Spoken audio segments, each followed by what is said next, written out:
যে দেহ ভাৱনাই মানুহক ঈশ্বৰৰ সুখৰ পৰা বঞ্চিত কৰে। দেহ ভাৱনাই মানুহক ধৰ্মৰ ৰাস্তাৰ পৰা অধৰ্মৰ ৰাস্তালৈ লৈ যায়। কেলে উদাহৰণস্বৰূপে হ'ল ধৃতৰাষ্ট্ৰ। উদাহৰণ কোন? ধৃতৰাষ্ট্ৰ। ধৃতৰাষ্ট্ৰ এজন অন্ধ। ধৃত মানে ধৰি থকা, ৰাষ্ট্ৰ মানে শৰীৰ। এই শৰীৰৰ জ্ঞান আছে, আত্মাৰ জ্ঞান নাই। শৰীৰৰ জ্ঞান আছে, আত্মাৰ জ্ঞান নাই। শৰীৰক জানে, আত্মাক নাজানে। শৰীৰক বুজে, আত্মাক নুবুজে। এইটোৱে হ'ল ধৃতৰাষ্ট্ৰ। অৰ্থাৎ এইজনে হ'ল অজ্ঞানী। খুব ধ্যান দি শুনিব। আত্মসাধনাক বাদ দি মানুহ জ্ঞানী হ'ব নোৱাৰে। আত্মাই হ'ল জ্ঞানৰ পৰিপক্কতা। সেইকাৰণে ধৃতৰাষ্ট্ৰক কৈছে, যি মানুহৰ আত্মজ্ঞান নাই, যি মানুহৰ একমাত্ৰ দেহ জ্ঞান আছে, এইজন মানুহে হ'ল অন্ধ, ধৃতৰাষ্ট্ৰৰ প্ৰতীক। অন্ধ। তেওঁ জীৱনতো একো নাপায়। তেওঁৰ পৰা সমাজৰ কল্যাণ নহয়, অকল্যাণ হ'ব। আৰু তেওঁৰ পৰা যিবোৰ পুত্ৰ সন্তান বংশ হয়, এই সকলো নৰকলৈ যাব। এই কথাটোকে বুজাইছে। অন্ধ ধৃতৰাষ্ট্ৰ, প্ৰজ্ঞাহীন। আমাক যে কৈছে অন্ধ, অন্ধ মানে চকু নথকা অন্ধৰ কথা গীতাই নাই কোৱা। আমাক গীতাই কৈছে জ্ঞান নথকা অন্ধ। আপুনি মই সংসাৰৰ পৰা একো নিব নোৱাৰোঁ। যিবোৰ আছে চব সংসাৰৰে, আপোনাৰ কামত নাহে। কিন্তু আপুনি সেইটোতে অহংকাৰত বন্দী হৈ আছে। এইটো অন্ধ নহয় জানো? এইজন মানুহ অজ্ঞানী নহয় জানো? এজন মানুহৰ 80 বছৰ 90 বছৰ পাৰ হৈ গ'ল, অকল পইচাৰ চিন্তা, অকল মাটিৰ চিন্তা, কিন্তু জীৱনৰ চিন্তা নকৰে। আৰু দুদিন পাছত শৰীৰ এৰি দিব, আত্মাৰ চিন্তা নকৰে। আত্মা যে নৰকলৈ যাব, আত্মা যে অধগতি যাব, আত্মাই যে পৰমাত্মাক পাবলৈ আহিছিল, সেই পৰমাত্মাক বাদ দি আত্মা নৰকলৈ যাব। 20টা মূত্ৰৰ এই শৰীৰটোকে সঁচা বুলি ভাবি আত্মজ্ঞানটো যিজন নলয়, এইজন অন্ধ, এইজন প্ৰজ্ঞাহীন। চকু নথকা অন্ধজন ভাল।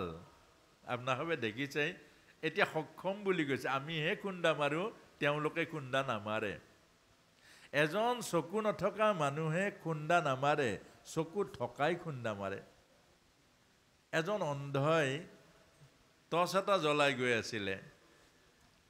তেতিয়া এজন সন্তই লগ পালে, ক'লে যে তুমি চকুৰে দেখা জানো? বোলে মই নেদেখোঁ। তেতিয়াহ'লে এই টৰ্চটো কেলে লৈছা? এই দেখাসকলে খুন্দা মাৰিব বুলি। মই খুন্দা নামাৰোঁ, এই দেখাসকলে খুন্দা মাৰে। অৰ্থাৎ মনত ৰাখিব, যিসকল শিক্ষিত, এইসকলৰে জীৱন ধাৰাটো বহুত কষ্টদায়ক। এইসকলে বেছি ভুল কৰে। যিসকল শিক্ষিত, অৰ্থাৎ দেখা মানুহ। চিগাৰেটৰ পেকেটত লিখা আছে, cigarette smoking is injurious for health. স্বাস্থ্যৰ কাৰণে অত্যন্ত ক্ষতিকাৰক চিগাৰেট। আৰু শিক্ষিতসকলে চিগাৰেট খায়, পঢ়ি লয়। এজন মূৰ্খই খালে আপত্তি নাই, সি নাজানে বেচেৰা। সি নাজানে, তাৰ চকু নাই, পঢ়িব নাজানে। কিন্তু এজন পঢ়িব জনা মানুহে ভুল কৰে। এজন জ্ঞানী মানুহে, এতিয়া আপোনালোকে নিশ্চয় অনুভৱ কৰিছে, এতিয়া যিমানবোৰ শিক্ষিত মানুহ আছে, আধ্যাত্ম যদি নাই, এই শিক্ষাই প্ৰতিদিন মানুহৰ জীৱনত দুখ আনিছে, কষ্ট আনিছে। যিমানবিলাক বৃদ্ধাশ্ৰম আছে, তাত প্ৰায় মেজৰিটি শিক্ষিত পুত্ৰসকলৰে মাতৃ আৰু পিতৃ বৃদ্ধাশ্ৰমত আছে। কেলে? এতিয়া আমাৰ যুৱ প্ৰজন্ম, আজি যিটো অনুষ্ঠান, এইটোৱে বৰ তাৎপৰ্যপূৰ্ণ। আধ্যাত্মিকতাক বাদ দি আত্মসাধনাক বাদ দি জীৱন দৰ্শনক বাদ দি এজন মানুহ সুখী হ'ব নোৱাৰে ধৃতৰাষ্ট্ৰ ৰজা হ'ল সুখ নাই 100 পুত্ৰ হ'ল সুখ নাপালে প্ৰতিটো পুত্ৰৰ চিতাৰ জুই চাব লগা হ'ল আৰু 100 হাতীৰ বল আছে সদায় ভয়ত থাকিলে আমাক এই কথাটোৱে প্ৰথম বুজাইছে আত্মজ্ঞান নথকা আধ্যাত্ম জ্ঞান নথকা শিক্ষাই আমাক দুখ দিব সুখ দিব নোৱাৰে সেইকাৰণে ভগৱত গীতাই প্ৰথমতে আমাক এই শিক্ষাটো দিছে আমাৰ সমাজখন আধ্যাত্মিকতাৰ জ্ঞানেৰে পৰিপুষ্টি কৰিব লাগিব আমাৰ সন্তানসকলক আধ্যাত্ম জ্ঞানৰ মাজেৰে তেওঁলোকক জীৱন দৰ্শন কৰাব লাগিব আমি যদি দেহৰ দৰ্শন কৰিলো ঠিকেই এই নাকৰ পৰিচয় দিলো কাণৰ পৰিচয় দিলো চকুৰ পৰিচয় দিলো জিভাৰ পৰিচয় দিলো এটো পিতৃ মাতৃ দিয়ে শিশু অৱস্থাতে কোনটো কাণ কোনখন নাক কোনটো কিন্তু তাক আধ্যাত্ম জীৱনটো শিক্ষা কিয় নিদিয়ে হি যে আত্মা তাৰ যে জন্ম মৃত্যু নাই দেহটো যে এটা চোলা দেহটো যে এটা বাকলি এই জ্ঞানটোতো আমি দিব লাগে বোপাই পাপ কৰিলে জীৱনটো নৰকলে যাব মনত ৰাখিবা যে পাপ যদি কৰা জীৱনটো নৰকলে যাব আৰু জীৱন নৰকলে যোৱা কাৰণে আমাৰ মানৱ জীৱন ব্যৰ্থ হৈ যাব এইবোৰ জ্ঞান তাক দিব লাগিছিলে কিন্তু যদি আমি তাক সেইবোৰ জ্ঞান নিদিও তেতিয়া হলে আপোনাৰ মোৰ জীৱনৰ কষ্ট হ'ব এইটোৱে আমাক বুজাইছে পাৰ্থয় প্ৰতিবদিতম অৰ্জুনক এইটোৱে বুজাইছে অৰ্জুন তোমাৰ যিটো মোহ দেহৰ সম্পৰ্ক এইটো দেহৰ সম্পৰ্কটো মানুহৰ নাই দেহ অস্থায়ী দেহ শ্মশানলৈ যাব দেহৰ সম্পৰ্ক শ্মশান দেহটো শ্মশানলৈ যাব জাতস্যহি ধ্ৰুৱ জন্ম মৃতস্যা যাৰ জন্ম আছে তাৰ মৃত্যু আছে এই দেহৰ জন্ম আছে দেহটো এদিন শ্মশানলৈ যাব এটোৱে সত্য ন জয়তে ইম্ৰিয়তে বা কদাচিত নায়ম ভূত্তা ভবিতা বা না ভূয় আজো নিত্য শাশ্বত পুৰণয়ম ন হন্যতে হন্য মানে শৰীৰ না আত্মাৰ জন্ম নাই আত্মাৰ মৃত্যু নাই আত্মা সনাতন আত্মা শাশ্বত আৰু সেই আত্মাই হলা তুমি এইটো সত্য আত্মা জন্ম নাই মৃত্যু নাই আত্মা সনাতন আত্মা শাশ্বত ভগৱান কৃষ্ণই কৈছে এইটো মানুহে কোৱা নাই আৰু যদি ভগৱান কৃষ্ণৰ কথা বিশ্বাস নকৰো তেতিয়া হলে আৰু বুজাবলৈ দৰকাৰ নাই শুনিবলৈ দৰকাৰ নাই আহিবলৈ দৰকাৰ নাই নৰকলে যাবই জীৱন তাক কোনেও বাধা দিব কাৰণ ভগৱান কৃষ্ণৰ কথা ধৃতৰাষ্ট্ৰই নুশুনিলে ভগৱান কৃষ্ণৰ কথা দুৰ্যোধনে নুশুনিলে আৰু ভগৱান কৃষ্ণৰ কথা দুৰ্যোধনে নুশুনিলে কাৰণে ভগৱান কৃষ্ণৰ কথা ধৃতৰাষ্ট্ৰই নুশুনিলে কাৰণে তেওঁলোকৰ নৰকেই হ'ল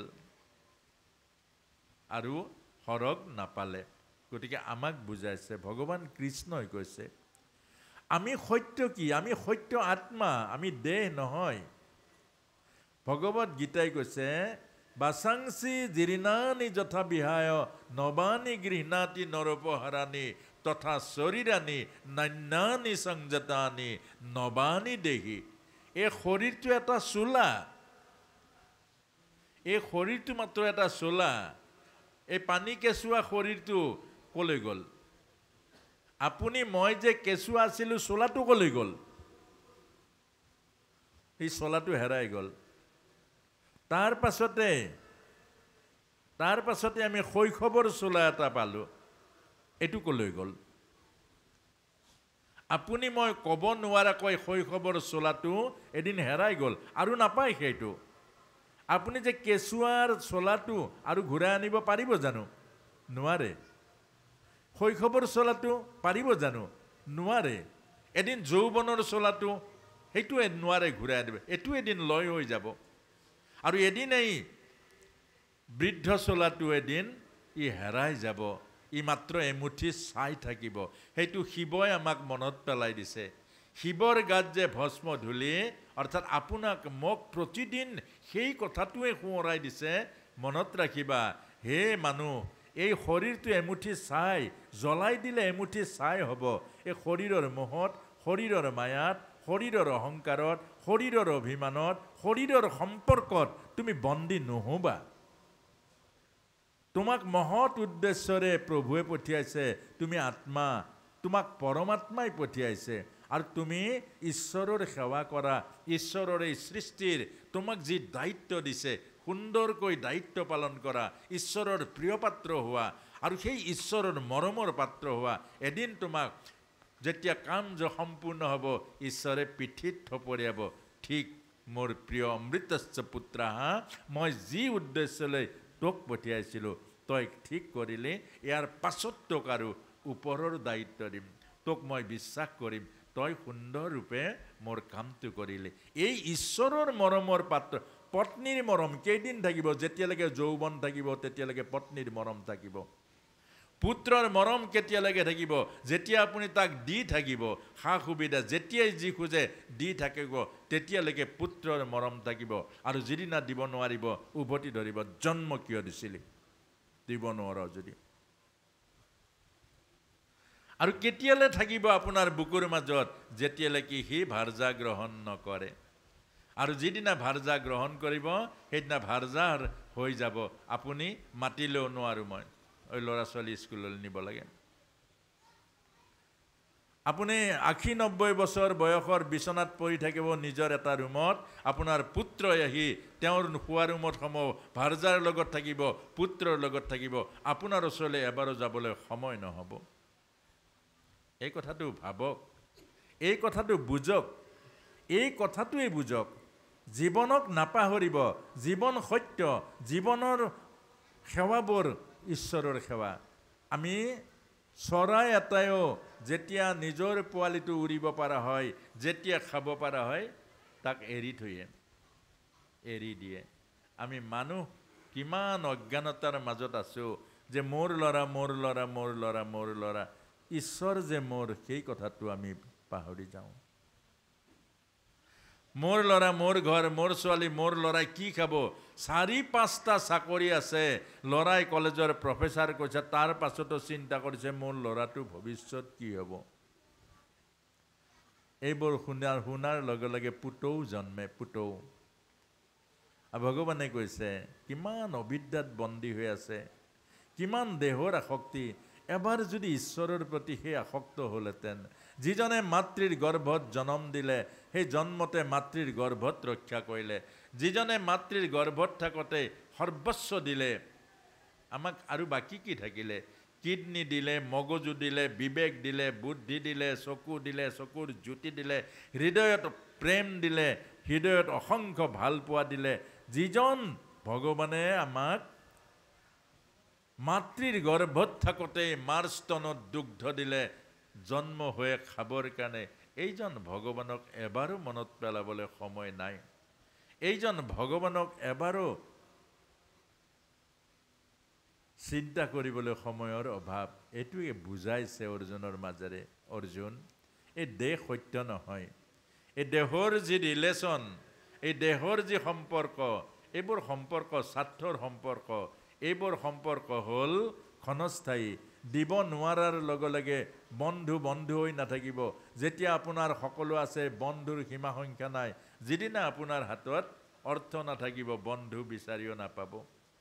সেইকাৰণে আমাক অৰ্জুনক এই কথাটো বুজাইছে যে এই দেহটো সত্য নহয়, আত্মা সত্য। আৰু